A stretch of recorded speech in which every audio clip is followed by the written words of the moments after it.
Marque des points de temps en temps, on va terminer chez l'ennemi sinon.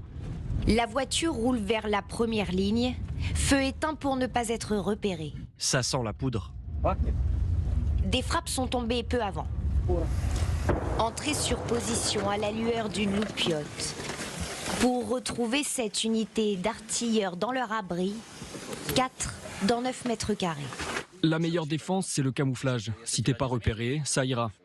Car les troupes russes sont à moins de 4 km. Ici, la guerre ne dort jamais. Les artilleurs attendent l'ordre pour débuter l'opération.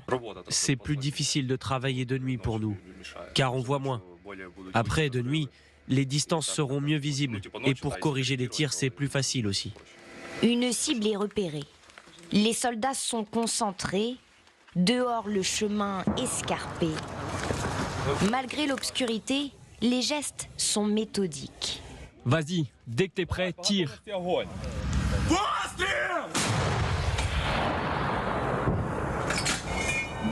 On tire et l'obus leur arrive dessus 20 secondes après. Remise du filet pour faire disparaître le canon. On se camoufle, on va dans l'abri et dès qu'ils bougent en face, on les tape. L'opération n'est pas terminée. Il est 4 heures du matin passé.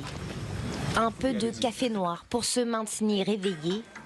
Ma musique préférée. Vinitsia divertit ses frères d'armes.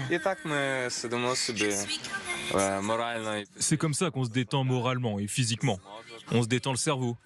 On se prépare le petit café du matin. Et puis un ordre aux armes. Et sur cette chanson, on court vite au combat et on détruit l'ennemi. 6 heures du matin, l'ordre de tir ramène à la réalité. Allez, on sort et envoie la sauce. La lumière de l'aube perce la forêt. Il fait jour déjà. Putain, trop bien. Plus facile pour manipuler les munitions.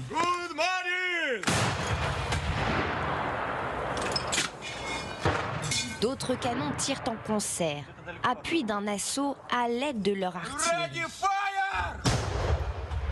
D'habitude, il y a toujours des bombes larguées par l'aviation russe, surtout le matin. Une dizaine d'obus lancés en 25 minutes d'opération. On se camoufle. Les tirs de canon ont à coup sûr réveillé le front. J'ai des potes dans l'infanterie, sur la ligne devant.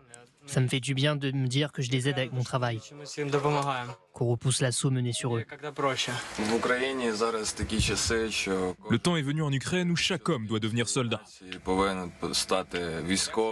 Partout sur le front, les soldats dénoncent un manque constant de ressources humaines et de munitions pour faire face à la poussée russe.